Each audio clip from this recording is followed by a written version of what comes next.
Indien jy van 'n gekruide taal hou nie, sit dan maar liewer af. Kyk, toe ek nog jong was, my ouma het altyd gesê, daai het vir my weer verjaardag, toe hoor ek dit mense sê. Soms hoor ek maar net, en ek almal nie. Matthys is reeds verveeld met jou as jy nie van gekruide taal en jy is duidelik 'n boring mens. Exactly, sit af. Dis die 24ste April, en jy luister na KLETS net hier op Afrikaans.Radio, dit is 'n Woensdag. Vandag se Woensdag praat ons 'n bietjie Brits, Colene, ons gaan 'n bietjie Engels praat. I'm gonna try and pack out my most delicious English. Yes. Hopefully it's better than my Afrikaans. I will be delicious. There might be some tense issues, but we did it. We did it. But yeah, just don't let the out tenses tense you. Yes, and don't let English tense you. So kom ons Engels gepraat het, ons praat met Camilla Bath, die bekende joernalis. Dan is sy journalistieke konsultant en sy doen training reg oor die wêreld vir joernaliste. So ons praat 'n bietjie later met haar oor journalistiek, oor nuus. Wat gaan aan in die nuus? Waartoe is dit op pad? En veral waarna ons as verbruikers van nuus moet uitkyk na die aanloop van die verkiesing. Dit was 'n lekker gesprek. Ek moet sê ek het 'n paar dinge geleer en Camilla het my oë weer oopgemaak oor die nuus, veral vir my wat so half ADHD is op 'n goeie dag, wel ek is, maar op 'n goeie dag met die nuus nog erger, want ja, ek weet nie, ek sukkel. Maar so van dit gepraat, Colene. Ekskuus, daar maak ek sommer my keel ook skoon in die eerste 5 minute of 30 sekondes. Hoe was jou week? What happened? Ja, ag jee, Matthys, so far so good. Ek was redelik produktief die week. Ek het om Sondag 'n bietjie goorerig afgeskop. Ek moet vir jou sê, dalk moet ek hierdie storie, ek het nou gewonder, moet ek nou die storie vir julle vertel of nie? Ag, maar jy is nou klaar Miskien besig. 'n tipe cognitive behavioral therapy session wees. Okay, wag, Ja. verwag jy nou iets van my? Moet ek terapie vir jou gee? Because you're pushing it now. You're really pushing it. But I can try. Gooi, ek luister. Ag, Matthys, dit was 'n insident in die Woolies wat my net verskriklik ontstel het. Sondag doen ek nou maar net my gewone ou inkopies daar vir die week. Jy weet, koop maar die Woolies groente en vrugte want dit hou langer want dit is so vol van hormone en goed. Hou jou die hele week. En rustig daar op my eie mission, staying in my lane, en ewe skielik hoor ek hierdie moer se geskree. Die aggressiewe man hier agter my en hy so half. Maar voordat ek geskree gehoor het ek hom gehoor, want hy praat kliphard op sy selfoon. Maar ag, mense kyk mos nou nie eens meer na sulke goed nie, weet, dis mos nou maar 'n gegewe, mense doen dit nou maar, hulle dink is fyn. En hy en sy vrou staan toe nou daar. Het hy hard gepraat of het hy op speaker gepraat? Want dis 'n nuwe ding. Hy was actually nie op speaker nie. Mense praat op speaker in publieke plekke. Dan sê ek iets, ek wil regtig nie hoor. Wat jy's al klaar vir my steurend omdat jy praat. Nou moet ek hoor hoe die ander persoon ook praat. Hierdie is nie 'n Zoom meeting nie. Ja, ek dink as my so iets teekom, moet jy sommer net ook in die gesprek inval. Want ek meen, hulle maak jou per default deel van die gesprek. Yes, dis 'n goeie idee. So jy moet ook eintlik maar net inval en jou opinietjie gee oor goed. Guys, dit gaan nou vanaf my nuwe binnepret wees. Ek kan nie wag dat ek weer 'n speaker persoon. Anyways, segue. Terug by die man in Woolworths. Okay, ja, so hy en sy vrou staan toe nou daar by daai vrugte section waar Woolies die vrugte vir jou baie mooi sny en pre-pack en baie mooi display op die shelf. Maar die man staan met sy trolley die hele gang vol. Dis 'n redelike breed gang daar in die fruit and veg section.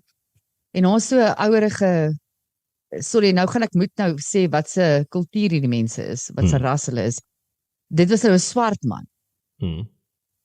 En sy vrou en by hom staan toe nou hierdie ouerige bejaarde wit tannie.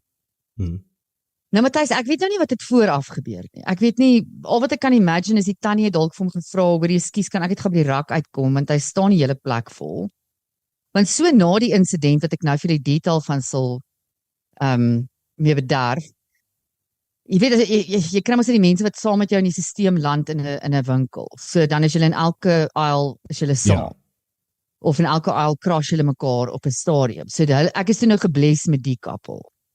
Maar die man is die heeltyd met sy trolley in die middel van die pad, die heeltyd op sy foon, blokkeer alles, dan is hy nie op sy foon is nie, dan vra hy die persoon op die foon om aan te hou, en dan wil hy nou eers gou vir sy vrou ietsie demand en so aan. So die man is eintlik 'n fucking pyn in die gat, nê?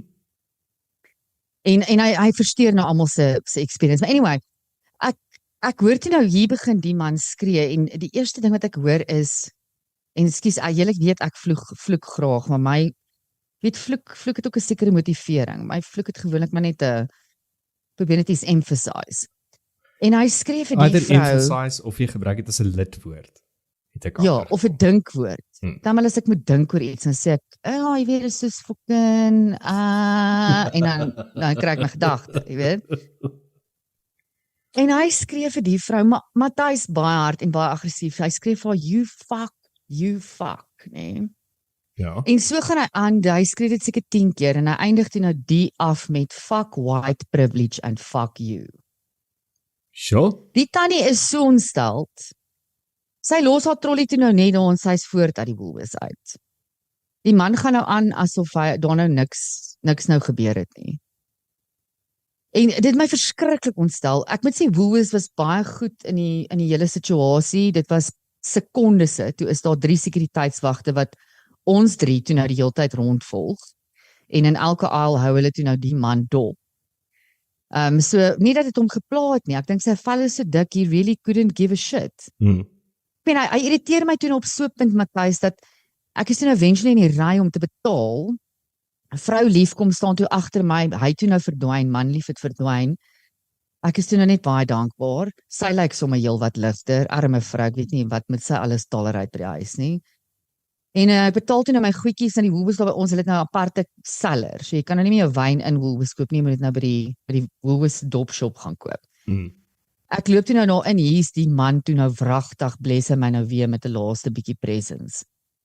En daar ook, ek moes 2 keer vir hom vra, excuse me, kan ek net by die rak uitkom? Want dis asof hy jou tont. Hy soek 'n verskil. En jy weet So wat, dit nou, is nie net die persoon net nie self-aware is nie. Dit is wel tarterig, klink dit vir my. Ja, nee, hierdie goes beyond a lack of self-awareness. Is absoluut, ek is nou uit my huis uit en ek soek 'n fucking fight. En ek soek daai fight met 'n wit persoon en ek kan die swakste, mees vulnerableste wit persoon kies. Ek wil ook fight nie met my nie. Ek moes seker 4 keer in ons hele Woolworths ondervinding vir hom vra om asseblief bietjie te skuif. Maar hy sal nie met my beklei nie. Maar hy sal onmiddellik met die ou tannie beklei. Jy weet, hy's 'n weakling. Hy's 'n absolute weakling. En Matthys, ek meen, ons het nou almal geskille gehad in publieke plekke oor mense wat dalk nie aware is nie, of 'n bietjie ongeskik is, of so aan.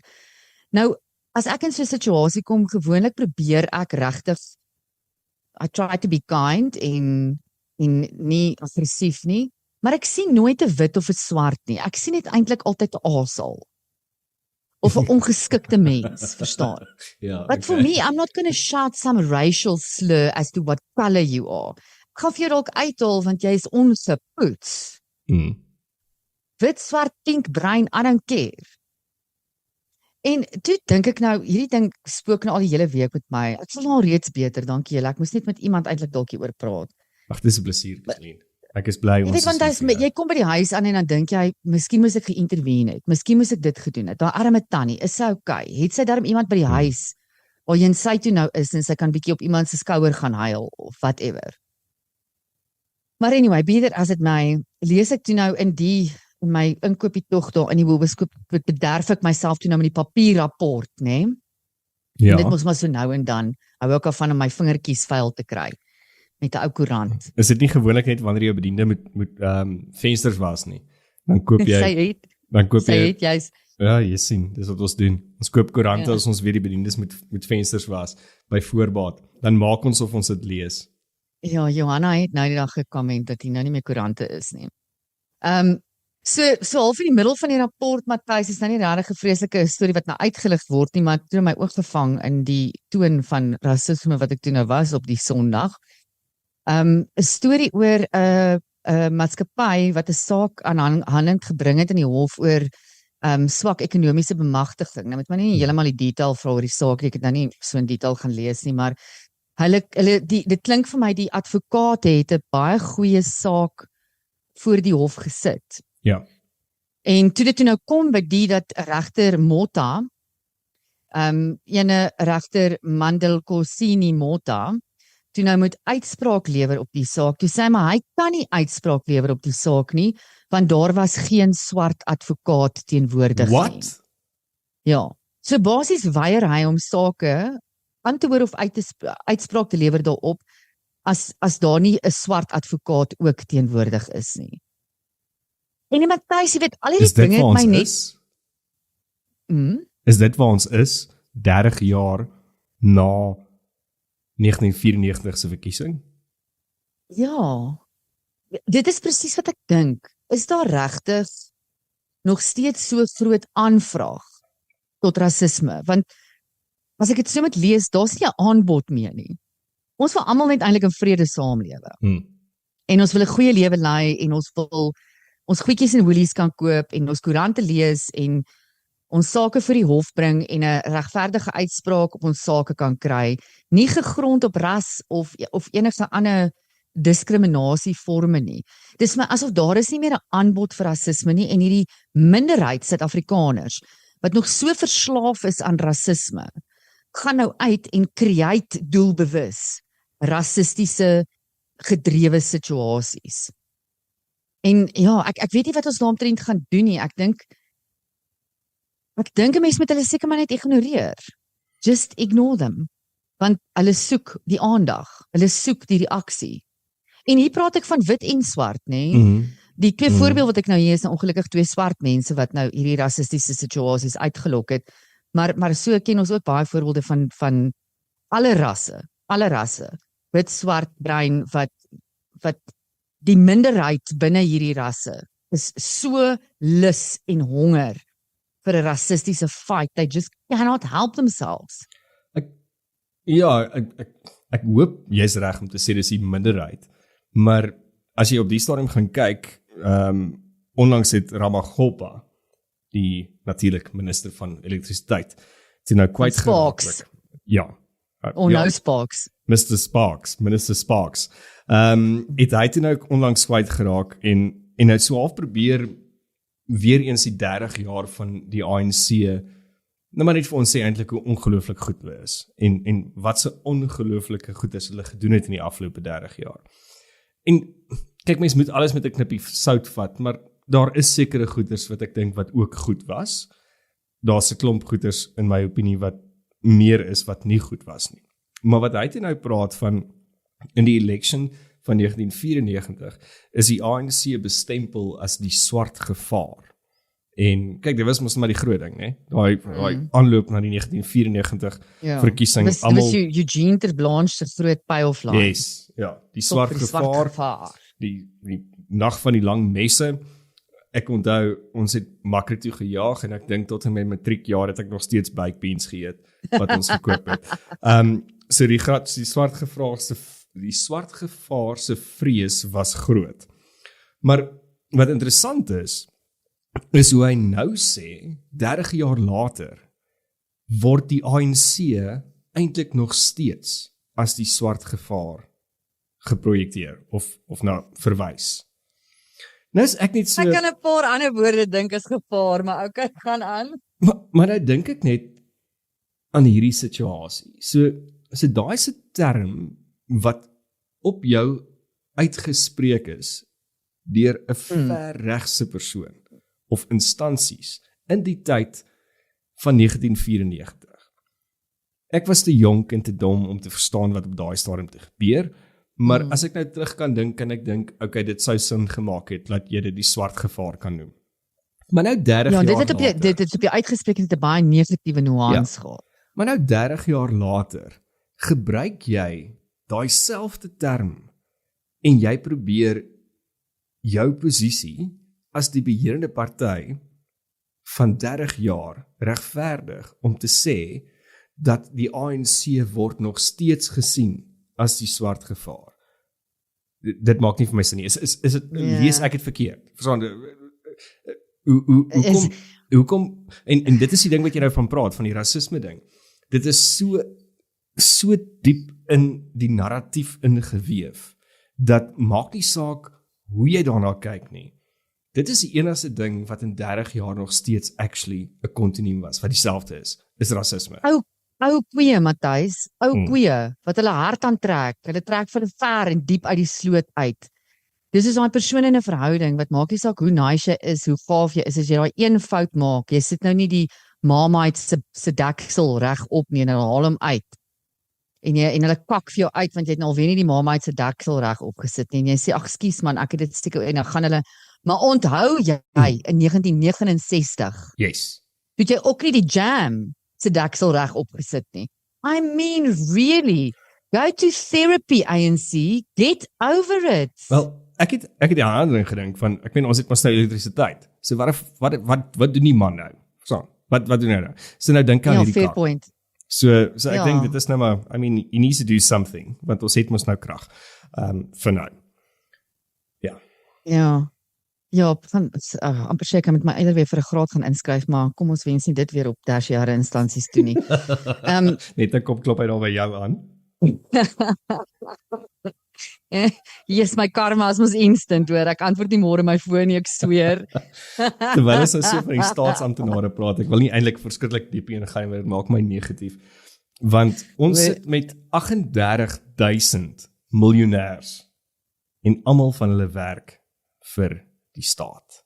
So 38,000 employees, staatsamptenare, wat ons salaris vir betaal, verdien meer as R1 miljoen 'n jaar.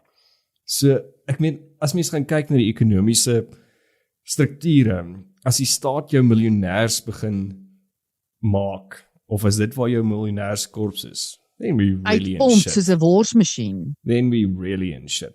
So gepraat van miljonêers ook, almal bespiegel die afgelope week natuurlik, is Markus Jooste dood. En kyk, ek het mos van die begin af gesê, ek betwyfel hierdie ding. Ek sal graag dit wil sien.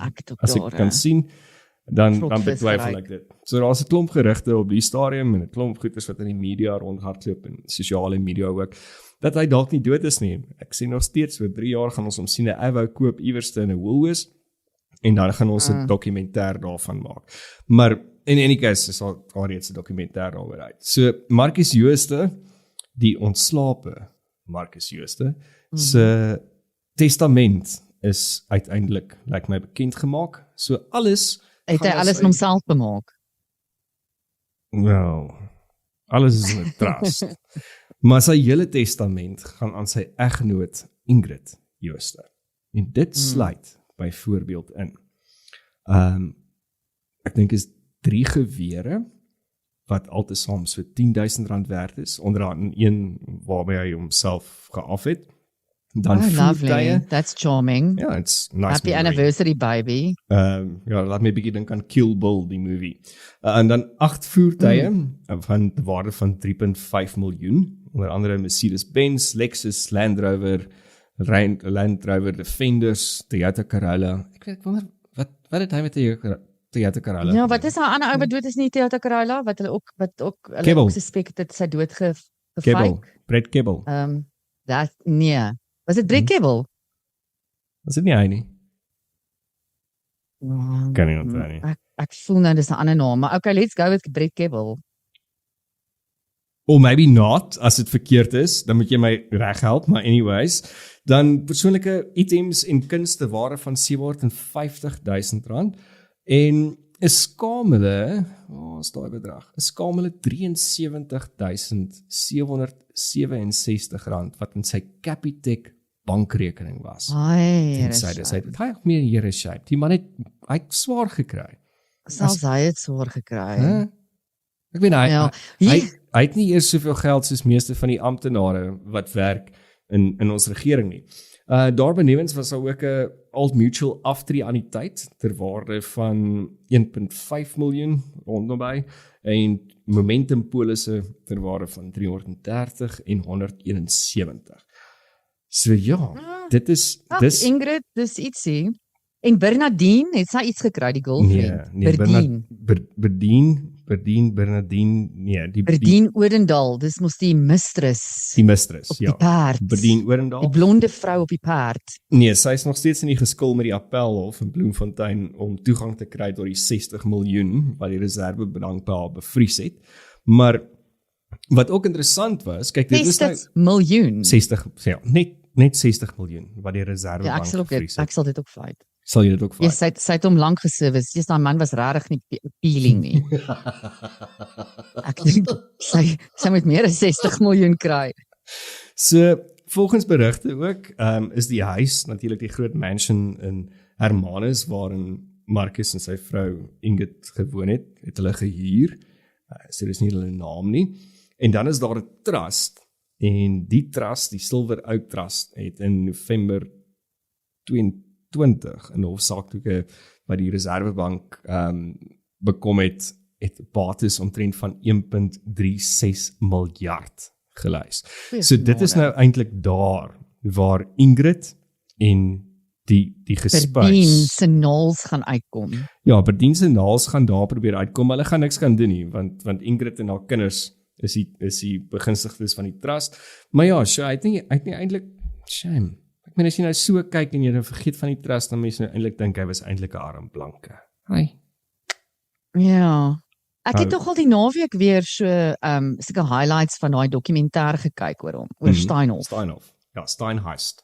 Goeie dokumentêr. Steinheist, ja, briljante dokumentêr. Jesus, Matthys, nee, kyk hoe goed en dan hoor jy vir Markus Jooste praat byvoorbeeld. En dan dink jy by jouself, hy's nie baie slim nie, as hy praat ook, hy kyk ek en jy gaan nou 'n bietjie English praat, nee, maar daai man se English. Delicious. Yes, nee, dit kom reguit uit die 1950s uit. In Brakpan.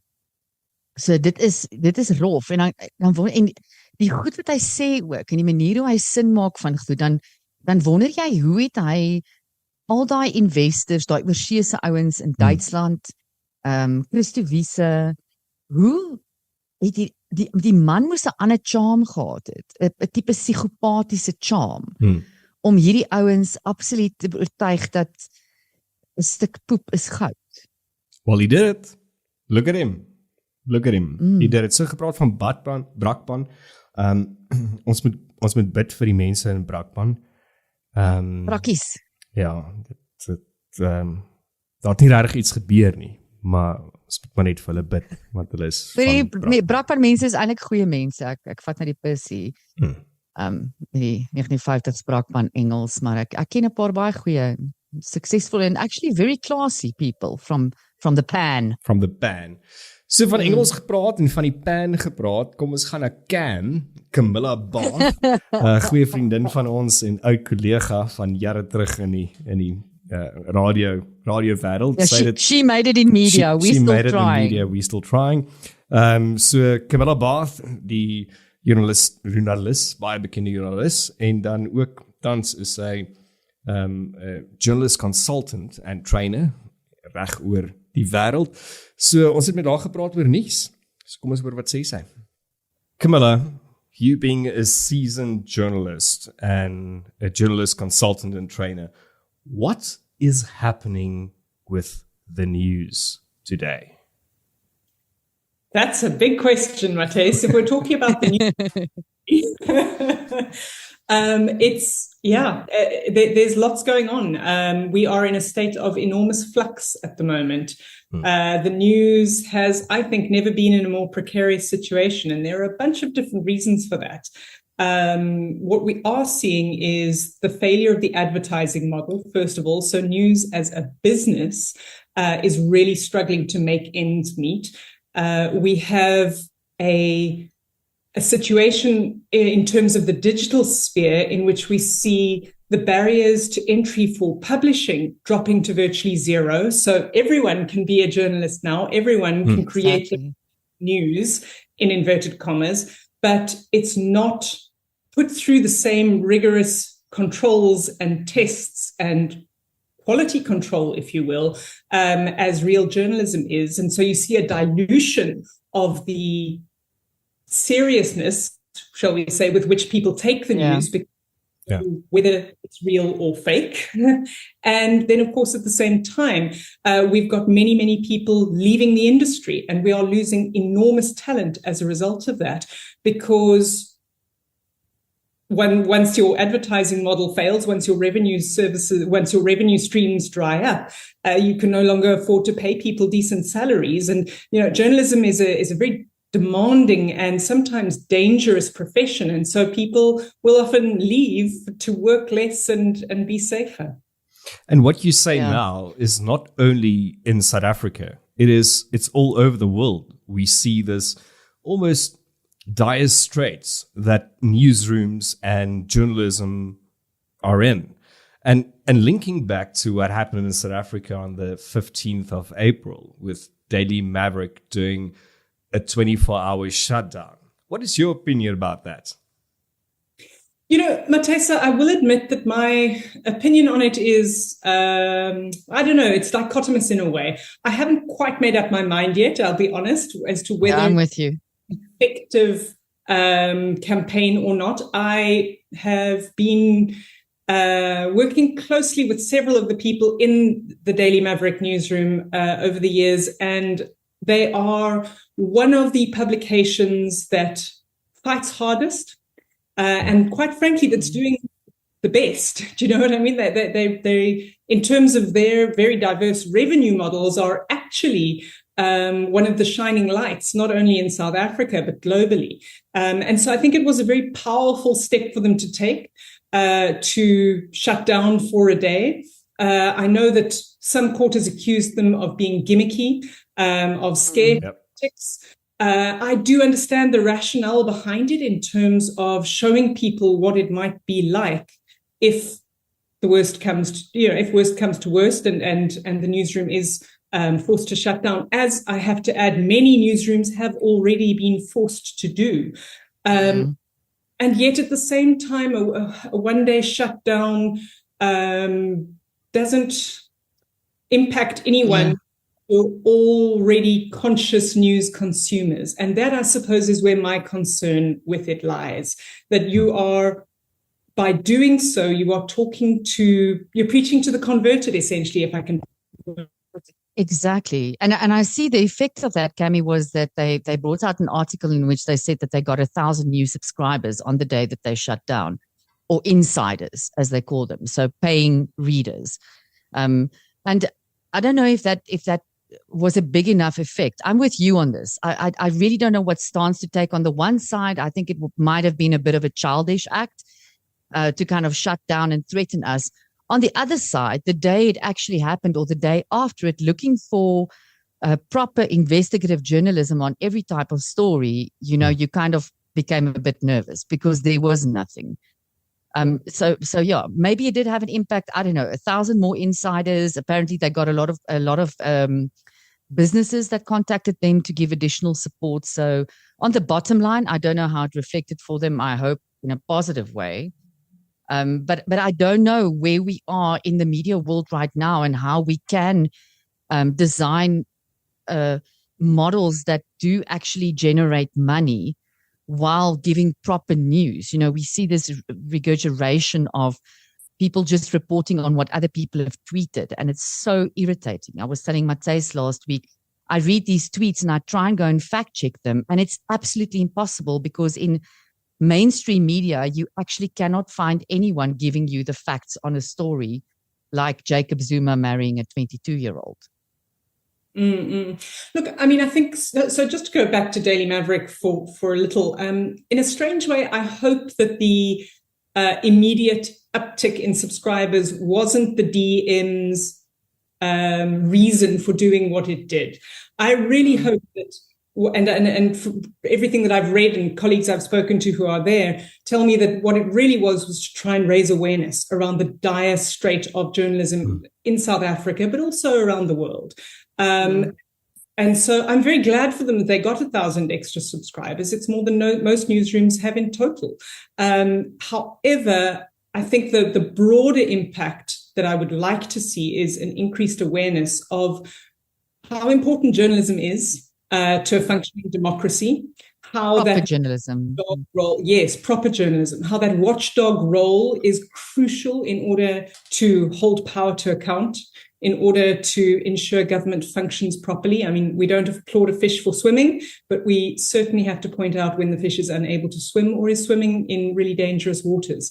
And so, yeah, in terms of Daily Maverick, I really applaud them for their efforts it's almost a form of activism for me rather than a commercial act. And that I must really applaud them for. In terms of the dearth of investigative journalism, I mean, this is a problem enormously. And again, it's because it doesn't pay. And more what we're seeing is the financial imperative moving into the newsroom.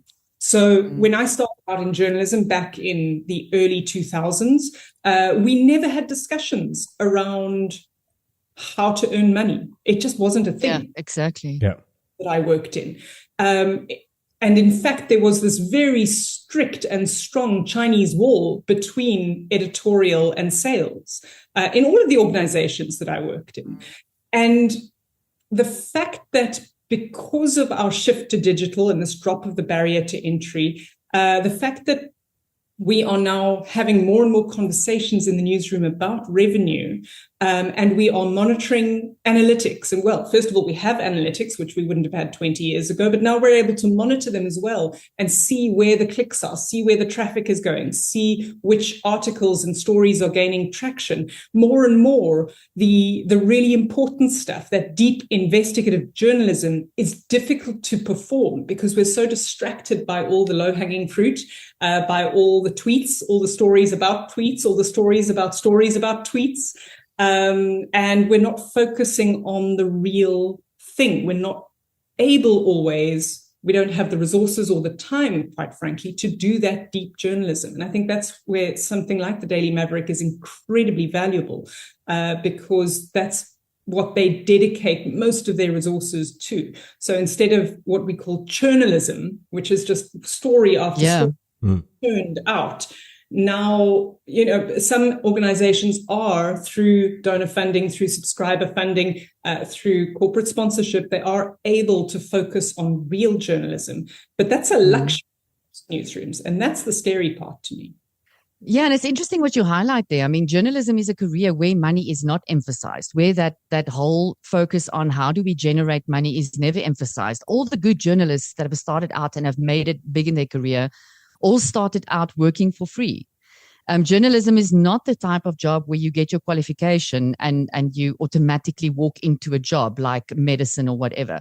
Most journalists go and work for free for a few years in order to show their worth and get the actual job. So yeah, maybe we as consumers of media, I'm speaking of myself, being so critical of what the Daily Maverick did and also generally being critical of South African media at the moment, maybe I also need to go and reassess the way I look at it. And yeah, maybe the profession as a whole needs to go and almost rebrand itself as a lucrative career for people that are intelligent, that are critical thinkers, and that like to go after the facts and that are hungry to go and chase the facts and not just what did you call journalism? Not just churn. Yeah. Not just churning out journalism. Yeah. Colene, I think it's also important to say that, like, I'm not sure that I want to see journalism transform into a craft that is driven by revenue or by profit for the journalist. But I think your talent should also, correlate to your earnings. I think journalists should be fairly remunerated for the incredibly important work that they do, absolutely. But, journalism really is a vocation. It's a calling. It's a craft, not something that many people are interested in or have the stomach for. And it can be an incredibly difficult thing. I always say that I became a journalist because my fear of boredom was greater than my fear of poverty. Going into it that you're not going to earning the same as a hedge fund manager, right? But you go into it knowing that you are going to be fascinated every day of your life. And we need the curious people. We need the people who ask the hard questions. And the problem in a way with journalism is that what you are doing necessarily someone doesn't want you to do, right? If you're doing your job properly, someone somewhere doesn't actually want you to be doing it. Why? Because you're exposing wrongdoing most of the time, or you're reporting on problems, or you're highlighting issues that maybe people want to have swept under the carpet. So I think remuneration is a very important topic in journalism.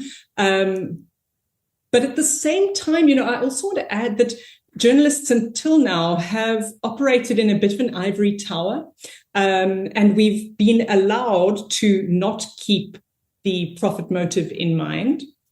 But in this very different digital world of ours, I also think it's incumbent upon us as a profession to change our mindsets and to become product thinkers. Think of news as a product that we serve to our communities and our audiences, rather than, I don't know what we think about it at the moment. We don't see ourselves as a product, we see ourselves as a service. And I think a product mindset might also help journalists start to think more clearly about how we are useful to our audiences. Journalism really boils down to one simple thing, and that is helping people make better decisions in their lives, right? We equip you, we report on an election campaign rally, not because we want to highlight salacious or sensational comments, but because we want to help you make a better decision at the polls when you go to vote, right? Yeah. We report on a car crash, not because we want to encourage rubbernecking, but because maybe it'll help you make a better decision on how you get home that day, the route home that you take. Everything journalism boils down to this idea of helping people make better decisions in their lives. And I think sometimes we lose sight of that in journalism, and we lose sight of our audiences and the communities that we serve. And to me, to stay relevant in this very new world of ours and this very different world of ours, we have to go back to basics, and product thinking is part of that. And I love what you're saying there, to inform readers, to inform consumers of media. I said to Matthias last week when we were bitching and moaning about this topic again, I said to me, I think there's a big gap in journalism, an opportunity for objectivity again.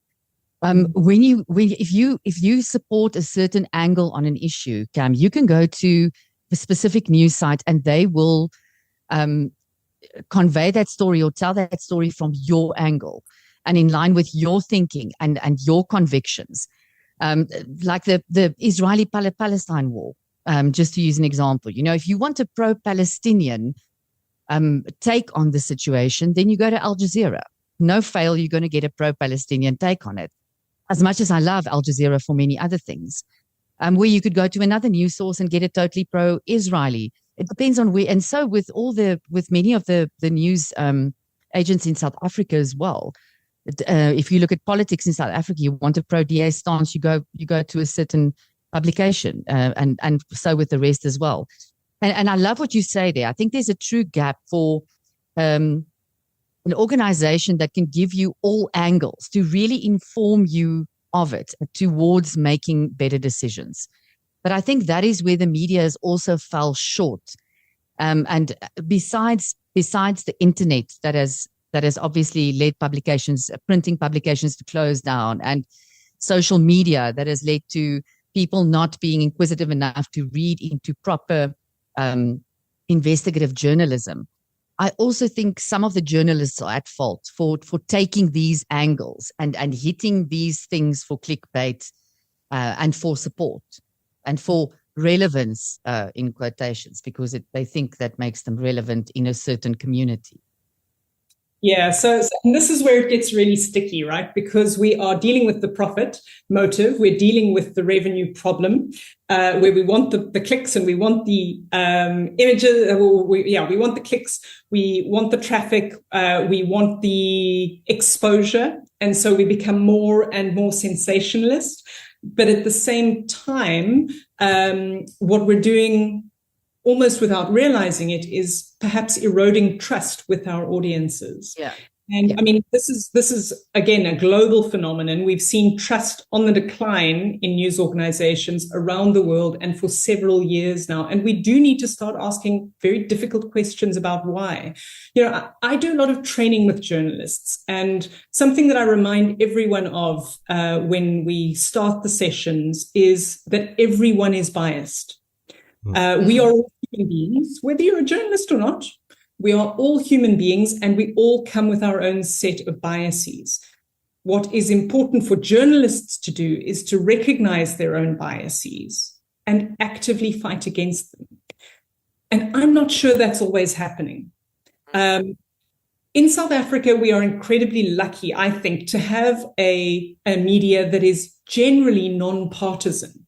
If you compare it to the American media landscape, for instance, we have media who do strive towards objectivity, who do try to strike a balance in their coverage.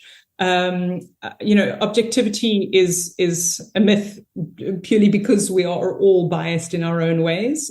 But it is a star that we can use to guide us. We know we'll never get there, but maybe it can guide us towards something better. And I think there's a big need at the moment for journalism that is honest and unbiased and unmotivated. I want to say, or motivated by the right things, if I can put it like that. And those things are not profit and towing the line, and they are not pushing an agenda. They are being useful to people and helping people. And that is the way that we rebuild trust. I was reading something the other day about the future of journalism, because we're all asking ourselves this question: where does this go? How does this end? And what does the new journalism look like? And I think the most compelling argument I've heard so far is one that speaks about the resurgence of hyperlocal news. So, for so long we've had the mass media, but the mass media is now dead as far as I'm concerned. Because if you try to talk to everyone, you're actually talking to no one at all. And if I think about how people flip through channels, when they're watching TV or listening to the radio, how we skip from website to website to find an article that shores up our existing opinions, right? Hello, confirmation. We are not, like, the mass media can't function in the way that it is in any meaningful capacity. And so this idea of going hyperlocal again, of really finding a community that you serve in the most useful way you can, is the most compelling picture of the future of journalism that I've found thus far. Absolutely.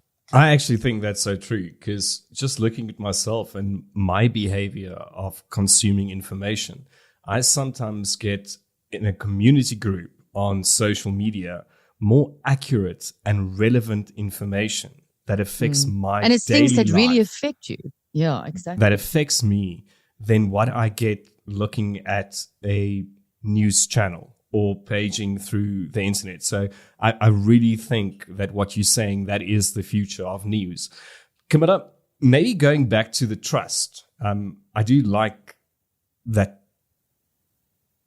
I do like what you're saying about trust, and I think it's true. We did lose trust in journalists, in our country, in our government, in a lot of things in South Africa.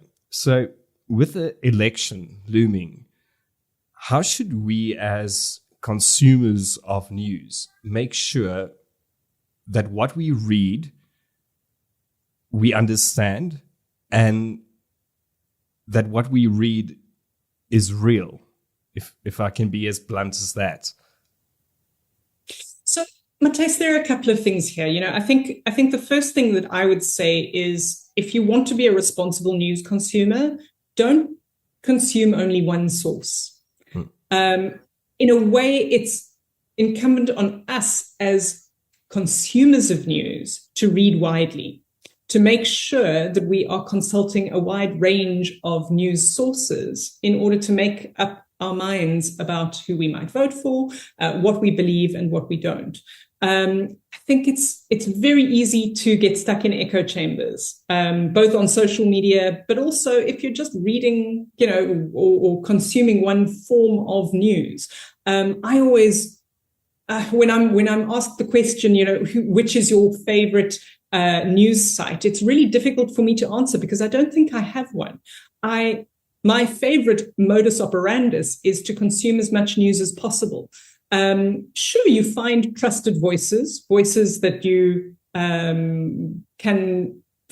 that you almost develop a relationship with, I suppose. But it's important to actively expose yourself to opinions you don't agree with, and to reporting that potentially doesn't suit your existing view of the world, because that's where we learn. And yeah, so I think to really be an informed news consumer, you have to read widely. The other thing that I would say in this regard, in terms of how do we know what we can trust and what we can't, is the basic advice is to look for stories that equip you with information rather than make you feel something. A big red flag for me is when I'm reading news and I can almost tell that the person who has written it, or if I'm watching it, the person who has recorded it, is trying to make me feel something, and make me feel a strong emotion. This is always a red flag to me. What good journalism should be doing is equipping you with the information to make up your own mind on how you feel about something. But if you are being led by the nose into feeling a certain way, that's a huge red flag. And that is also an enormous red flag for misinformation or disinformation, right? These are two big problems around the world, once again. But in South Africa, leading up to the elections, we are seeing a proliferation of mis and disinformation, also known as fake news. But I hate that term because news is news. And if it's fake, it's not news. So the term fake news to me makes no sense. But the problem of false information, mis and disinformation, is an enormous one. And again, it's using your common sense. If it looks too good to be true, if it sounds too good to be true, if it feels too good to be true, it probably is. If you can feel yourself being triggered by an emotion, watch out. These are not news articles. The best case scenario, they're opinion pieces or comment. The worst case scenario is that they're false information, that they're stories, disinformation that is designed to mislead you. Someone has an agenda and wants to make you think a certain way or feel a certain way. So that's my sort of overarching advice in terms of how we approach news, especially in an election cycle.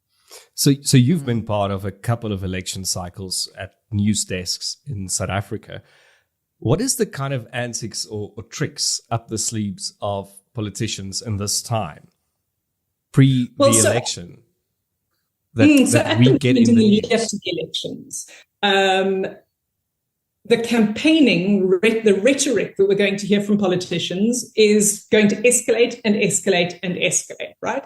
So in this attention economy of ours, politicians want airtime. They want space on a page. And they are going to say increasingly outrageous things in order to secure that. So part of it is to appeal to their target audiences, if I can put it like that. Part of it is them trying to reach prospective voters, but a lot of it is actually geared at the media. They've worked out that the more outrageous they are, the more inflammatory they are, potentially the more coverage they get. So we are going to see a lot of uptick in that kind of rhetoric. We're also going to see an enormous number of promises being made. And the problem with promises is that you can't fact check them, right? Because they're in the future. In the same way that you can't fact check an opinion, you can't fact check a promise. And so what we hear most of all during this time is opinions and promises, all wrapped in very inflammatory language. And my plea to people almost is to look past that and to really interrogate what is being said, what the facts are that are on the table, and what is truly valuable in terms of making a decision. Also, looking at the media space at the moment in the couple of days before the election, what is quite interesting for me is the weight on stories based on political parties. Like, it feels almost like the ANC is getting a bigger weight than, for instance, sakes, the EFF or the DA or the PA, or, well, Gayton makes sure that he's always in the news in one way or another. But how is that? Is that just because they are more newsworthy, or do they make more news? But why do we see that weight? Do they have some undue influence? Yeah, that's a difficult question to answer, because it could be both.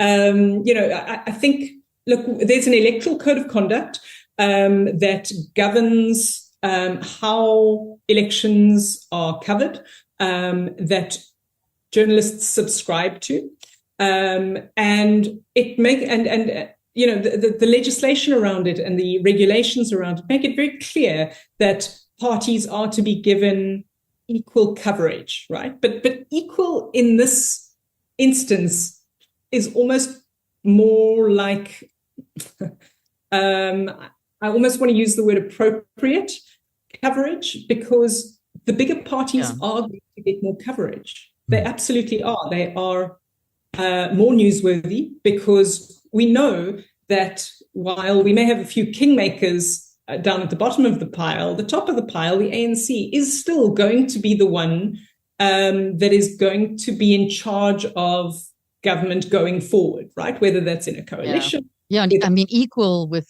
3 million parties on a ballot is almost impossible. Yeah, absolutely. So, we try to balance out coverage. We try to ensure that all of the important things that parties are saying are covered. But we know that we're never going to be able to give the same amount of airtime to each and every party, right? Because then they're going to get 30 seconds each.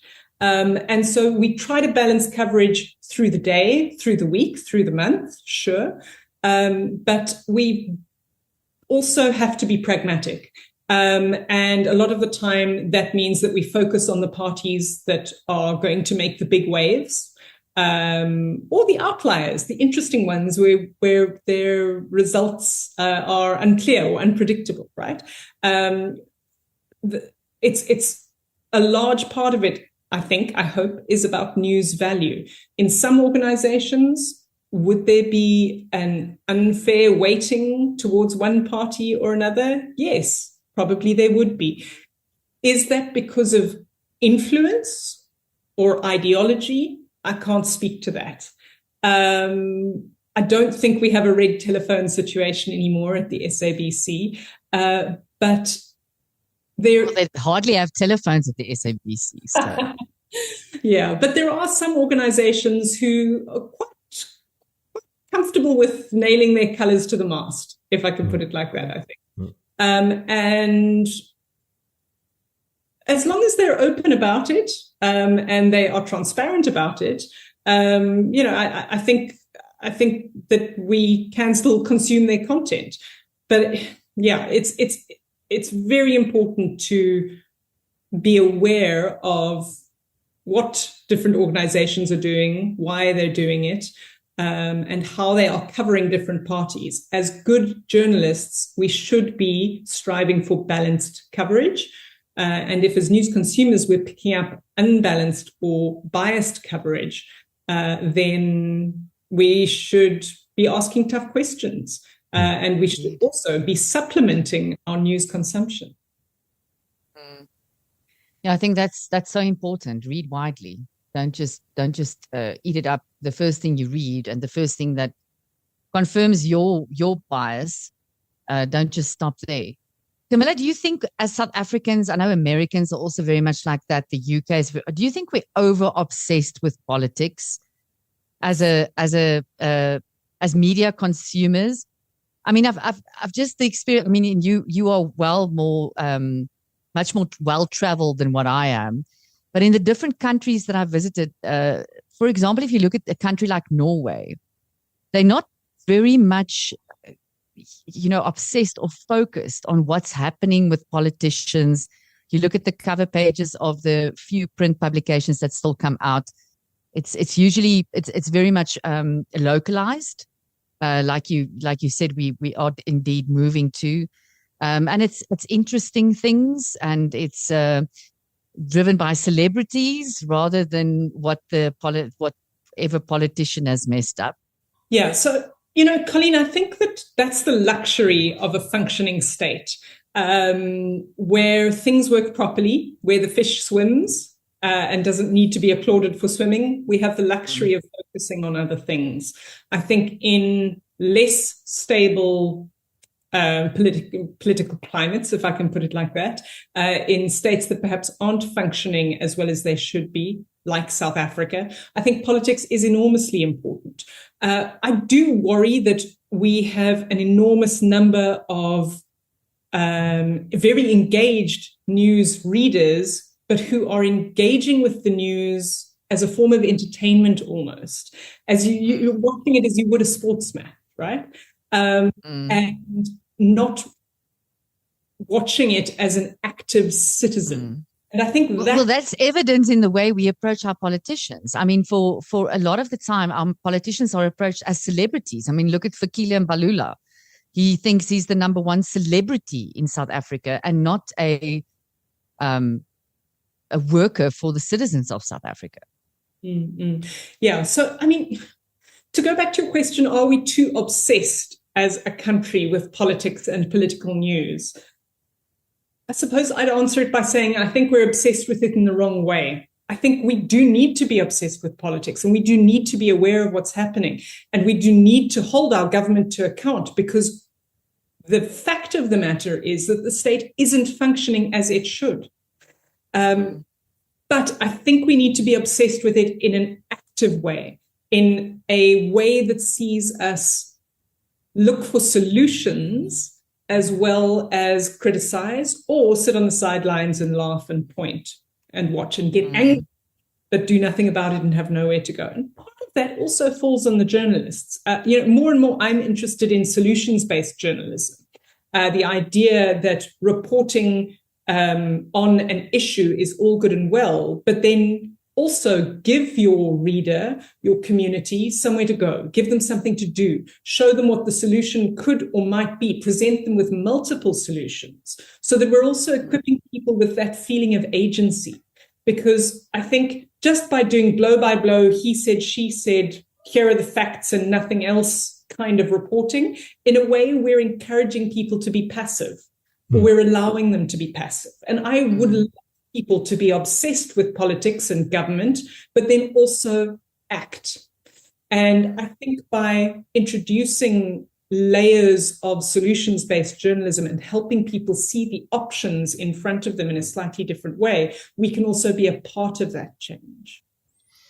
Talking about change and maybe the media industry changing, how do you think artificial intelligence is going to affect the South African news cycle prior and during elections? Because we've seen it, what it did internationally. We know what it did in America, what's happening in Europe. So do you think that we are there where it is a threat for us in 2024?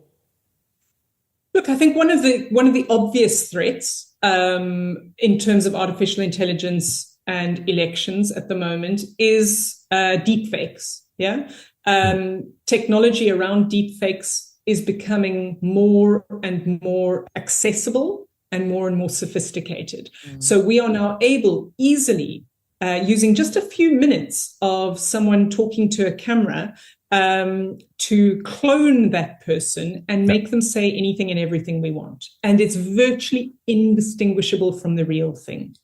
There are programs that will take a still photograph now and start to animate that photograph so that it looks like the person, in inverted commas, is speaking. It is unreal how sophisticated these things are becoming. And I myself, I'm sure you have as well, I've seen several examples of journalists and news anchors being cloned, made things that they would never say. An old colleague of mine, when I was at Prime Media and 702 back in the day, Frances Hurd, is now a very well-known news anchor on the SABC. And she was cloned, and it was quite startling how they used her avatar, if you will, to sell all sorts of horrible products. Now, deeply distressing, but can you imagine that weaponized? When we start to have difficulty discerning truth from lies and discerning reality from imagination, Virgin. Real people from fake people. I mean, it's crazy. Well, this is it. And the real risk there is the increasing erosion of trust, right? Because people simply don't know who and what to believe. It always used to be that we could at least say seeing is believing. We absolutely cannot say that anymore. And that's the terrifying part to me leading up to these elections. And that's where artificial intelligence is getting us. Now, AI is also being used to combat that sort of thing. But the problem is that the programs that combat it are always on the back step, because the next iteration of the bad actors, if you will, the AI is created by bad actors, is what will drive the AI that the good actors are building to try to catch up. And so you've got this cat and mouse game. And the technology isn't nearly sophisticated enough yet to accurately, quickly, and comprehensively weed out deepfakes. So I'm incredibly worried about AI and elections, the way that we can manipulate people using false information, the developments that we're seeing around generative AI as well, making it incredibly easy to create content that is misleading or biased, but reads like journalism. So I think AI is going to play a role in journalism or in the elections this year. I don't think it will be quite as significant as we've seen in some other countries, purely because a lot of our electorate doesn't have free access, doesn't have 24/7 access to the digital platforms that are being used to mislead. And so I don't think it will be as impactful as we've seen specifically in some developed nations over the last while. But nevertheless, it is a huge risk. Well, looking at some of the things that the politicians are saying in the media, I sometimes wish that it might have been a deep fake and not the real person saying it. So I think hopefully the deep fake, if it comes in, it is more sensible and say something more intelligent. But I doubt that. So Cammy, looking at your experience as well as a consultant and a trainer in media and journalism specifically, would you say that we as South Africans and South Africa is in such a big downward spiral, or are we in this big heap amount of shit that we read and that we hear and that we speak about with our friends? Or is it really that is the shit that deep, or is it not?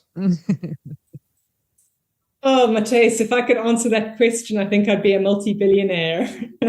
Look, I think we do face very, very profound and serious problems in our country. And I think we would be foolish to try and bury our heads in the sand and pretend that those problems don't exist and they don't need to be addressed. However, I think it is also worthwhile keeping in mind that the news avoidance that we're seeing around the world is as a result of this barrage of bad news. So, yes, the news is bad, and there is a lot of badness, but there is also enormous goodness. And I think there are amazing things happening in our country at the same time as the bad things.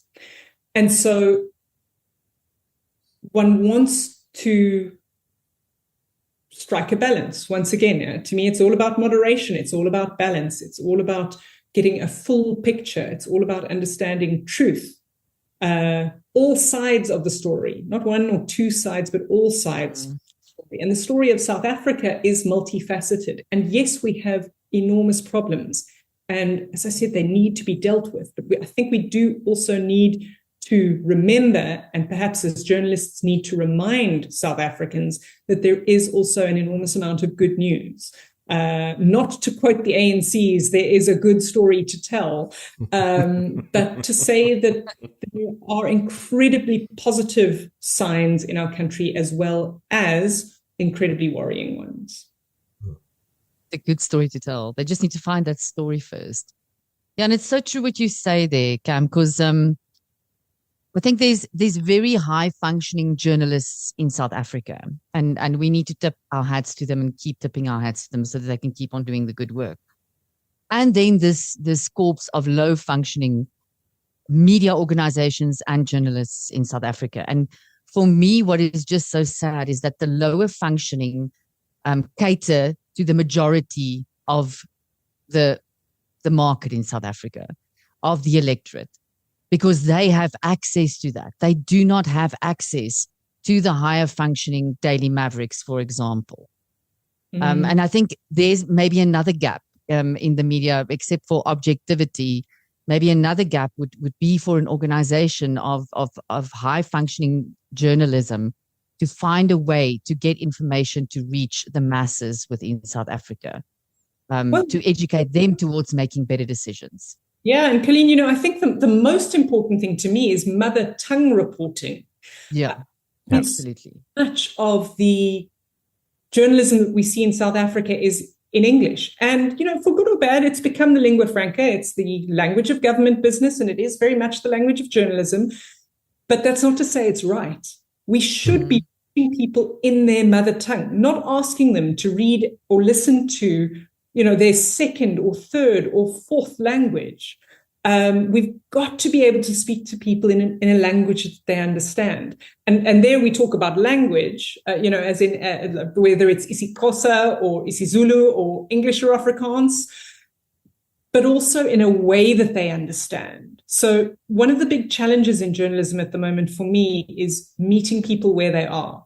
We're so used to, as a profession, standing on top of the mountain and saying, listen to me, you people.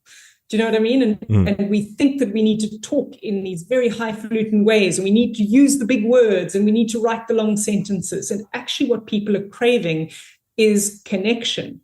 They're craving being spoken to in a way that they understand, not being talked down to. Please don't misunderstand me. Never want to dumb down, but we do want to make information accessible to people. Having it in their mother tongue is the most important and easiest way of doing that. But another level to that is then also reaching them in ways that they are familiar with, right? Talking to them in the language that they understand. So instead of being hugely full of jargon and technical terminology and just unapproachable languages, opening up, being human. The digital world really does challenge us as journalists to be human and to talk to people rather than talk at them. And I think those two things are crucial in terms of reaching underserved audiences in South Africa. It reminds me of the quote. I think that's so powerful. I recall a quote from Mandela now who said that, I paraphrase though, if you can speak man's language, you can speak to his heart. Something like that. Yeah. If you speak a language that he understands, you speak to his head. But if you speak his language, you speak to his heart. There we go. Thanks, Matthias. Yeah. And, this is, again, it's a lot of the work that I do with journalists when I'm training is trying to get through to them that it's actually better to write shorter sentences, use simpler words, write it like you'd say it is the mantra always. write it like you'd write it like you'd say it. Yeah. And we do this because we want to invite people in. We want to form that connection with them. We want to have a conversation with them. Because if the digital revolution has done one thing, it has been to force us to become more human and to talk to people, because they're used to now interacting on their mobile devices with ordinary people. And if we then try and reach them on those same devices, but using language that is totally foreign to them or alienating, then we lose them before we even begin. Cammy, maybe a last question from my end before we let you go is, if you have the crystal ball in front of you and the election is playing out in whichever way, and we have a new government, we don't know who's the ministers and the president and all those kind of stuff. From your angle as being in journalism and in newsrooms for so long, I think you're possibly in a position to be one of the biggest consultants in PR for a government. So what would your advice be to the newly elected government in South Africa? What should they do in order to build that trust and to fix what is going on? Sure. It's a big question, Matthijs. Matthijs has got some big questions today. I think more than anything, I would encourage our next government to focus on actions instead of words. I think for far too long, the rhetoric has been unending, and the speeches are written to talk to the media instead of the people. And there is so much grandstanding that happens that is simply not backed up by action. And whether that's a perception or not remains to be seen. But what I would urge our next government to do would be to demonstrate competency, but demonstrate in ways that are actionable and in ways that are seen. Because the only way you can build trust with the people you're trying to reach is to be useful to them. And a lot of people, I think, in South Africa feel that their government isn't very useful to them. And so to demonstrate competency, action, more action, less rhetoric, less words. Well, I couldn't have said it better. Let's hope. Let's hope for some doers, less speakers. Yeah. And there are doers in government. I've met them, I've spoken to them, I've interviewed them. There are amazing doers in government. But often they get drowned out by the talkers. And I think if government start highlighting a lot of the very good work that is actually happening, there we can see momentum start to build and sentiments start to shift and hope being reintroduced. Because I think the most dangerous thing is if we as a nation lose hope. And lose trust that our government is fighting for us rather than against us. So, yeah, let's hope. Let's hope. Camilla, thank you so much for your time and the knowledge that you shared with us. It was fun having you on KLETS, although myself and Colene spoke a bit Brits, a lot of English today, but hopefully it was delicious. We do try. Oh, thank you so much for having me, guys. It's been really fun. I'm sorry that I have taken you away from your mother tongue, having preached that we should all be consuming news and information in our own mother tongues. I have not been able to live up to that today, but yeah, nevertheless, a really wonderful conversation. I've really enjoyed it. So dit was nou Camilla Bath, die joernalis, konsultant en trainer, en Camilla kan julle gaan besoek by haar website. Haar details sal alles aan die onderkant wees van die beskrywing. CamillaBath.com. Sy doen reg oor die wêreld, doen sy media training vir groot en klein maatskappye, online of in person. Ek en jy was al daardeur, duidelik nie baie gehelp nie, kyk, stotter ek meeste van die tyd, maar Ek is seker sy is so trots op ons. ja, Camilla's great. Ja, Sy sit seker aan luister en gaan, what are you fuckers doing? exactly. Ja. No anything. Wel, maar die ander ding is ek meen ons kon glad nie gepraat het nie. Verstaan, ek en jy kon nie 2 woorde by mekaar Vlaams en toe help Camilla ons en nou kan ons 3 woorde saam Vlaams. So as jy of mense in die onderneming media training nodig het, kontak asseblief vir Camilla Bath. So ja, stand van nuus. Ja, sy kan jou mooi leer oor hoe om met die media te praat, hoe om jou handelsmerk, jou brand te kommunikeer. In die regte manier en die regte boodskap daar uit te sit, iets wat like my Virgin, ek het so 'n paar weke terug met Thys het ek vertel van Virgin, was dit 'n Virgin gym, but it was a gym of was it Planet Fitness, ek kan nie onthou nie, in Alaska, wat so die moeilikheid is oor hulle gender neutral Yes. Ja, kleedkamers. Ja. En dit voel vir my asof die maatskappye leer net nie. Hulle leer, ek meen, lees hulle nie nuus nie, weet hulle nie wat daar buite aangaan nie. Ek sien jou nou, die groot culprit van hierdie ding, dat jong mense in bemarking en maatskappye sit daar en dink hierdie kak idees uit, is work from home se skuld. Ons moet almal uit ons huise uitkom en terug gaan kantoor toe en bietjie kyk wat buite ons huise actually aangaan. Gaan druk net jou neus uit en ryk 'n bietjie hoe ryk dit daar. Dit ryk anders is in jou huis. So hulle het nou niks geleer uit al die sagas van die spesifieke gym in Alaska, van die Budweiser saga, ek probeer dink aan nog voorbeelde is talle. So Virgin Active Suid-Afrika het nou officially, dink laas week, het die Harry losgebars, toe hulle verklaring uitreik om te sê dat hulle badkamers, hulle kleedkamers, nou gaan oopmaak vir transgender mense. So, maar om te bewys dat jy transgender is, en dat jy nou identifiseer, nee, maak vas jy, hou my dop, Matthys, hou my dop. Ja. Hulle doen nie genoegsame ondersoeke, volgens my nie. Al wat jy hoef te doen is, jy moet net vir hulle identiteitsdokument bring, waarop jou gender dan nou, gender, is dit 'n woord, is dit Afrikaanse woord? Geslag. Gender, dis 'n vieslike anglisisme in my opinie, maar ja. Geslag is eintlik maar seks, né? So ek weet nie wat is die. Maar dis jou geslag. Anyways, ons stiek dan maar by gender. Jou geslag is wat jy het jy 'n vagina of het jy 'n penis? Ja. Jou gender is hoe jy identifiseer. So dis Nee, maar dit is in any case 'n kak storie daai, Colene. Ek meen, kan ons nie nou 'n nuwe woord uitdink om hulle te akkommodeer nie, vol fuck sakes. Regtig. Nee, Okay, kom ons nou, stiek tot fokus. gender. Ja.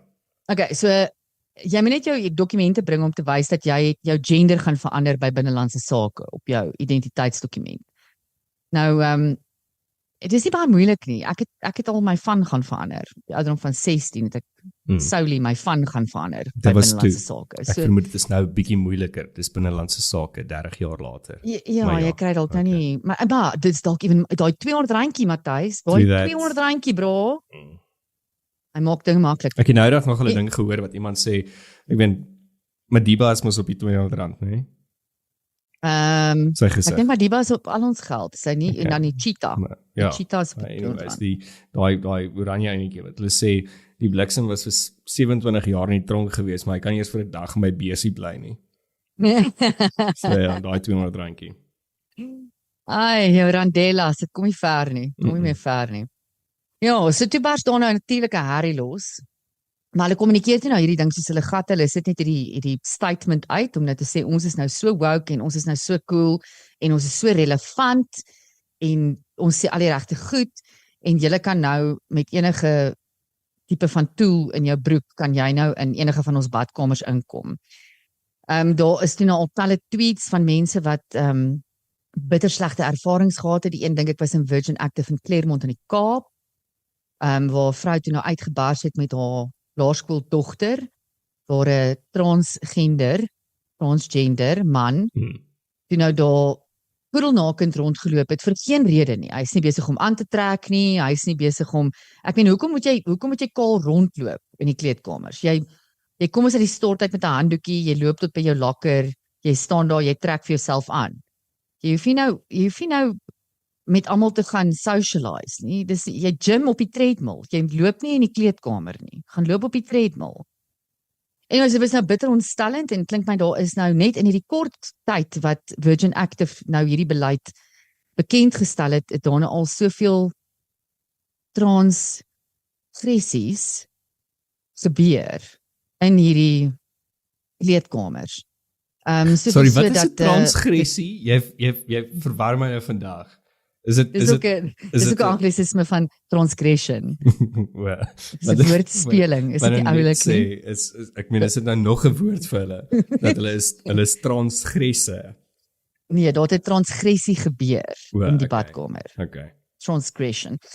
En ja, Virgin Active is definitief besig om die pyn te voel. Daar het al duisende lede hulle membership gekanselleer. Ek sou ook.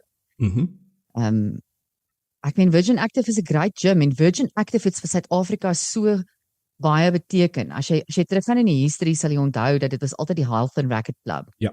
En toe die Health and Racquet Club bankrot gespeel en einste Mandela, ons liefste Madiba toe uitgereik na Richard Branson toe, vir hom gesê, maar hier gaan 50,000 mense hulle werk verloor, jy moet kom ingryp. En hulle kom help. En so het hy daai mense se werke gesave. Waar is daai tipe politikuste vandag? Maar ja, en hier, as gevolg van wokeism, dink ek, Virgin Active staan 'n goeie kans om sy gat nou te sien. Mense het uitgereik na Virgin Active toe, menigte. Media platforms, joernaliste het al uitgereik om te sê, kan ons met julle praat hieroor? Wat is julle stans nou hieroor na al hierdie klagtes? Virgin Active is nou doodstil. Hulle weet nie wat om te kommunikeer nie, hulle weet nie wat om te sê nie. Hulle is nou net stil oor die saak. So hulle laat nou 'n klomp active transgender virgins toe om daar in die badkamers rond te praat. Want ek wonder nou net, kyk as ek nou my geslag, of nie geslag nie, my gender, soos wat jy dit sê, dit is belaglik, ons gaan 'n ander woord moet kry, dit is disgusting. As ek nou my gender verander, is ek dan weer 'n virgin? Goeie vraag, baie goeie vraag. Ek dink so. Sal 'n ekspert moet kry vir dit, Matthys. Ek gaan nie 'n opinie val gee oor nie. Ek het nou klaar te veel kak gemaak.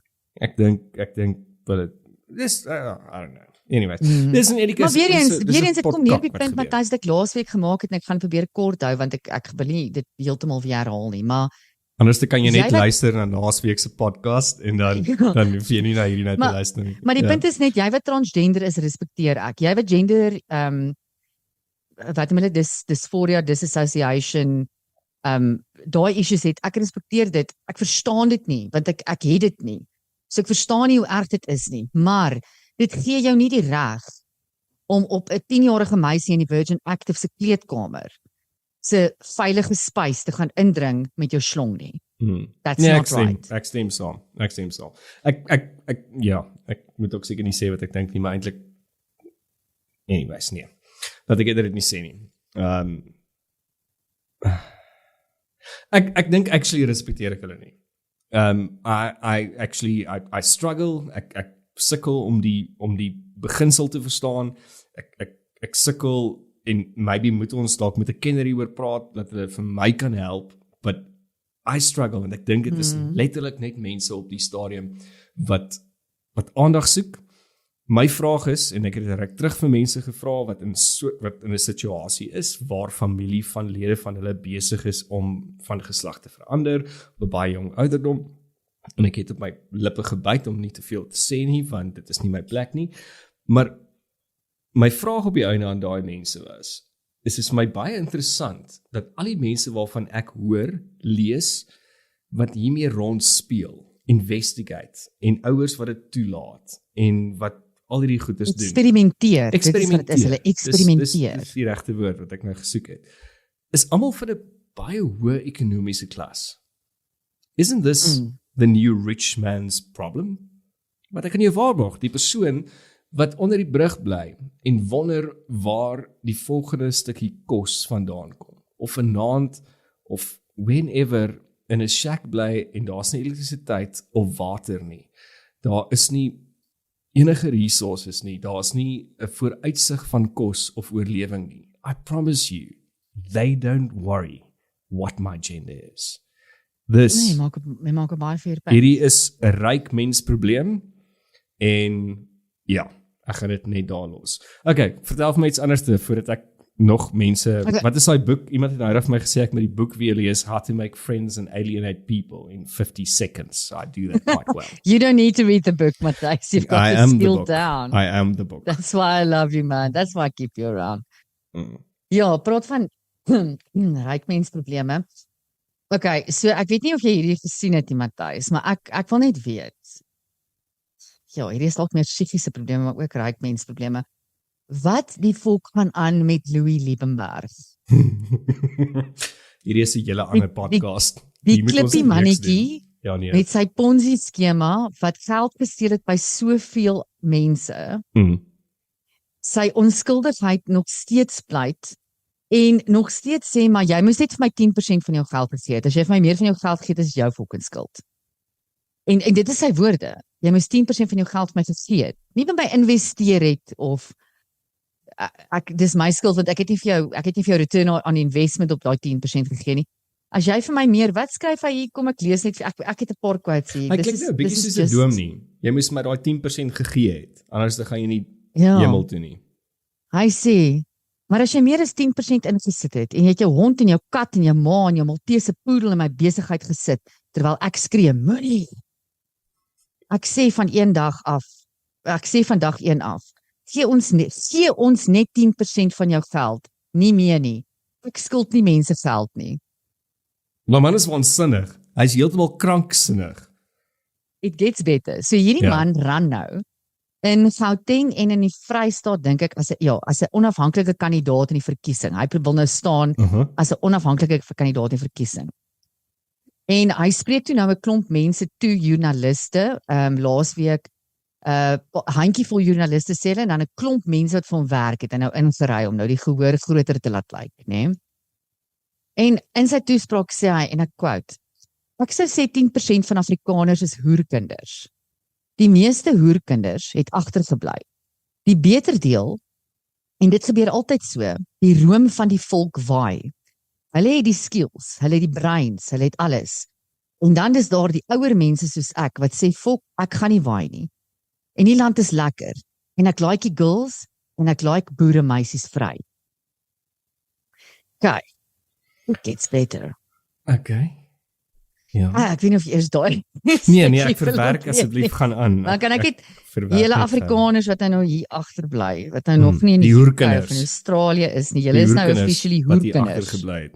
Ja. En apparently is ons ook net 10%. Hy kan ook ons net 10% van die Afrikaners wat gebly het.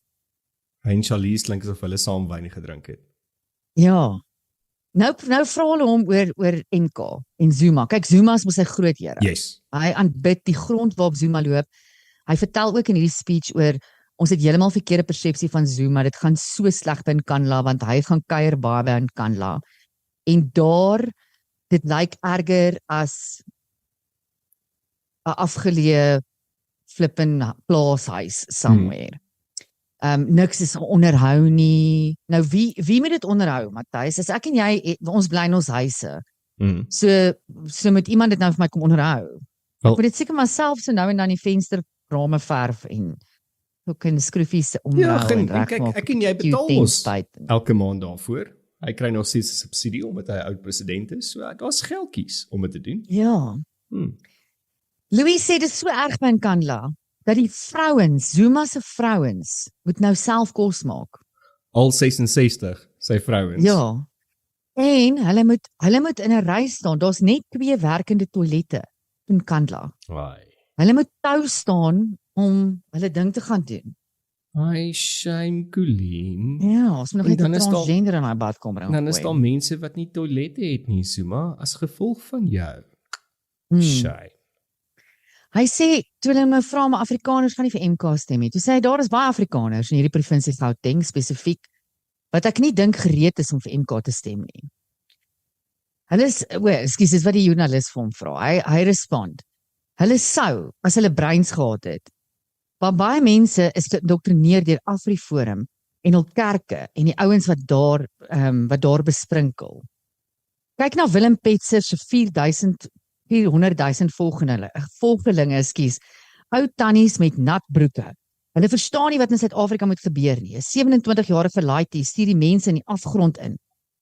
Wat hulle nie weet nie, ek en hulle ek het hulle gaan red in Groblersdal, al 4 van hulle. Wag, dan die laaste ding wat hy sê oor die tannies met natbroeke, maar ek glo in die provinsies waar ek staan, sal ek in die klein dorpies met die tannies gaan praat en sê, Tannie, haal daai natbroek uit, hou op om vir Willem Petser met die moesies te kyk. Hy het nog nooit gevry nie. Hy weet nie eens van French kies nie. Hy was nog nooit in 'n hoerhuis nie. Ek wil hom eendag na 'n hoerhuis toe vat, dat hy kan verstaan waaroor die lewe gaan.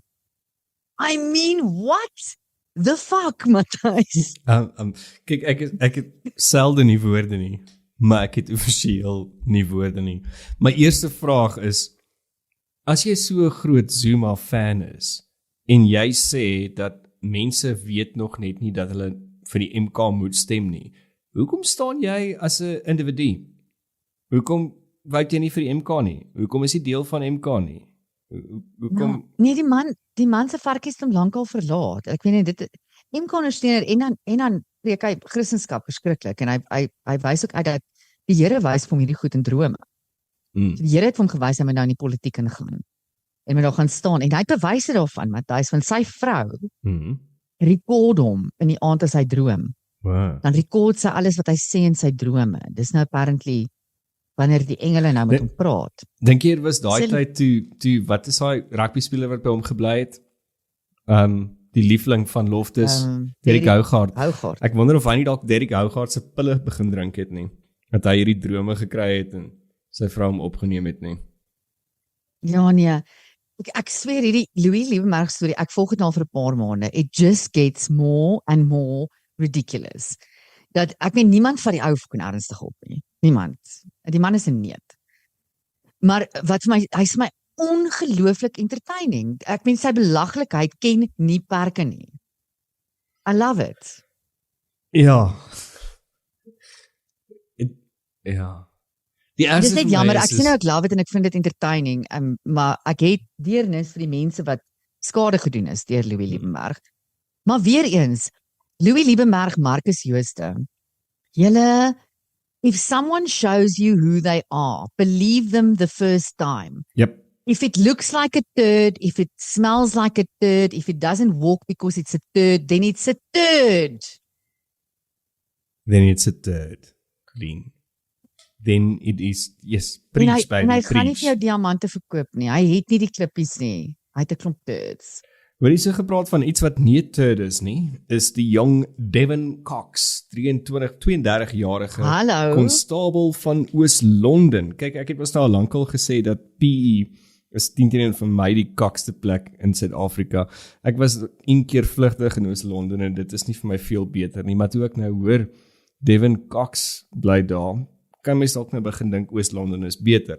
Ek vermoed daar gaan nou 'n klomp mense ook aftrek Oos-London toe, dat hy hulle kan arresteer daar aan die kant. So dit is die hou my veilig, Mr. Cox. Dis die interesting surname. So dit is nou die nuwe sensasie wat op Twitter of X, wat ek het reg sê, X, Instagram, Facebook, oral op sosiale media was die jong konstabel wat 'n selfie geneem het. Maar ja, die arme man is toe nou, lyk my heeltemal oorbluf oor al hierdie tipe van sterstatus wat hy gekry het en 26,000 reaksies op Facebook en 9,000 Wat het ek gedink gaan gebeur? Hy's 'n outlier. I mean, he looks like he should work for the Italian police. Well, die ding is I think the question is still, werk hy regtig vir die polisie of is hy net 'n model wat konstabel klere het? Maar hy werk vir die polisie.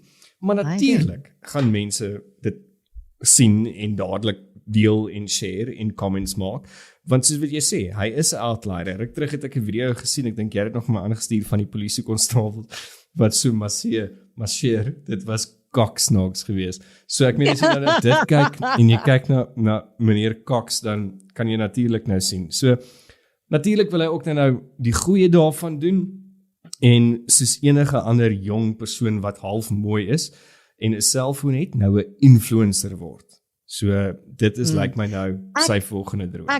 dink dit is moeë nice, Matthys, want al wat ek hoop gaan hier uitkom is dat hy ander jong mense gaan inspireer, jong mense wat fiks is, wat 'n bietjie savvy het, wat trots is op hulle self, gaan inspireer om te dink dat 'n karier in die polisie is actually jy weet 'n worth it karier, wat dit altyd was, en om net daai stigma te verander, dink ek Mr. Cox, you are doing a great job. Thank you for your service. Nee, ek dink kyk, hy's 'n ongelooflik aantreklike man. En ek dink daar's 'n paar mense wat regtig graag wil hê hulle moet hom boei. Natuurlik is daar nou, ek se vlugtig gaan kyk ook na wat gebeur op sosiale media en wat die mense dan nou daar kwyt raak. So een was nou nogal vir my baie interessant gewees. Ek probeer hom net gou hier opspoor van die dame wat toe nou sê dat sy kan sien, hy eet gesond en hy kyk goed na hom. Ek gaan eerder nie haar naam sê nie, want dit is skending. En haar seun lyk presies net soos hy. En is ook so mooi gebou en eet ook so gesond. My Here Colene, daai vrou met haar oë laat toets. Die foto van haar, wat sy toe nou... Toe pause hy foto van die seun ook nou? Nee, ek het gaan kyk hoe lyk dit, want as jy mos nou vir my sê... jy het gaan investigative journalism doen. Ek gaan natuurlik mos nou gaan kyk, om te kyk, praat jy nou kak of praat jy nou nie kak nie. So, die girl sê toe nou, maar haar seun lyk presies so. En toe gaan kyk ek toe nou, hier is die woorde, verbuiten. My seun lyk net so mooi en fiks. Hulle moet hulle self oppas en gemorskos uitlos. Seun, jou ma kan trots wees op jou. Gaan kyk ek toe nou hoe lyk dit en haar man en seun. Onthou daai brakpan storie. Nee. Ja, sê dis ek moet vir jou sê. Ons moet bid vir die mense in brakpan. Maar anyways, sy glo dit en partykeer moet 'n mens glad nie, as iemand vir jou sê, moet dit nie doen nie, en jy mag dit nie doen nie, moet jy dit nie glo nie, verstaan? Sy glo hierdie, maar kyk nou vir Beethoven. Hy het gesê, hy kan nie musiek maak nie, en hy het nie geluister nie, ek meen die man was doof. So hy het nie geluister nie, en toe maak hy musiek. So mens moet nie altyd luister vir die mense om jou nie, maar ja, luister vir hierdie ene. Ja, daai tannie op Facebook, nee, jou seun lyk nie so nie, hy gaan fucking nooit so lyk nie, maar dankie dat jy saam speel. Colene, het jy nog iets anderste? Ons moet afsluit. Nee, ag net simpatie aan Mr. Cox. Ek dink hy vat baie punch by die werk nou. Hy gaan dalk 'n bietjie bullying deur, maar staan sterk, staan styf. Jy moes dit gesê het, nee. Well positioned, Colene. Ek kon myself nie help nie. Well positioned. Ja, wel, mens weet nie hoe lank hy nog aan 'n polisiebeampte wees nie. Maybe is hy binnekort 'n Hollywood-ster. So, gedagte van my kant af, wat ek jou wil by los, Colene. Suigstokkies, hou jy van suigstokkies? Nie particularly nie, maar jy het as kind 'n suigstokkie gesuig, nee? Ek het. Dink gemoed daaraan. Jy suig 'n suigstokkie. En eintlik wat jy doen, is jy geur jou eie spoeg en dan drink jy dit. Matthys, daai is so profound, en weet jy, dis presies wat ek gedink het as 'n kind. En dis ek moet nooit regtig mal was oor nie. Maar almal hou van suigstokkies. That is profound. Ek sê, gaan daai by jou los. Almal dink mooi daaroor as jy van 'n suigstokkie hou. En jy suig hom hard en diep. Onthou net, jy geur jou eie spoeg en dan drink jy dit. So, moenie sê ons leer jou niks nie, ons laat jou nou ook dink nie. Exactly. Okay, so dit was nou KLETS, die 24ste April, net hier op Afrikaans.Radio. Onthou om vir ons boodskap te stuur na KLETS by Afrikaans.Radio, as jy met ons wil gesels. Anders doen jy goed as wat jy altyd moet doen, deel, share, just do something. En dan chat ons volgende week weer. Ek het nog een ding, ekskuus Matthys. Ja? Want ek het gister aangedink, gister was Wêreldboekdag. Ek weet nie wat jy besig is om te lees nie, maar kan ek aan almal... Ja? Ek lees Hetty Rigter se boek. Die Animal Whisperer. Ja. Oh, that's fantastic. So, Ja, toe dink ek wil net vir almal aanmoedig om gaan wakker weer daai lus vir lees aan, gaan luister 'n bietjie na Sydney Gilroy se podcast. En ja, probeer 'n bietjie daai liefde aan die gang. Is 'n goeie gesonde liefde, een met woorde. Goeie gesonde liefde. Natuurlik was dit ook Earth Day maandag gewees. Nou dat ons daarvan praat. O, natuurlik. Ja. Happy Earth Day. Happy Earth Day. Happy Earth Day. Veral aan wat se naam? Was die Greta Thunberg. Happy Earth Day, Greta. Lekker. Okay, so ons is volgende week terug met nog 'n klets. Dan is dit Mei. Dis 1 Mei, dis 'n vakansiedag en ons ene doen op 'n vakansiedag. Ja, sal maar. Okay. Ons is terug 1 Mei. Ons voel. Ja. Lekker. Cheers. Bye. Kyk, toe ek nog jong was, my ouma het altyd gesê, daai het vir my weer verjaardag, toe hoor ek dit mense sê. Soms hoor ek maar net, dit is almal goed.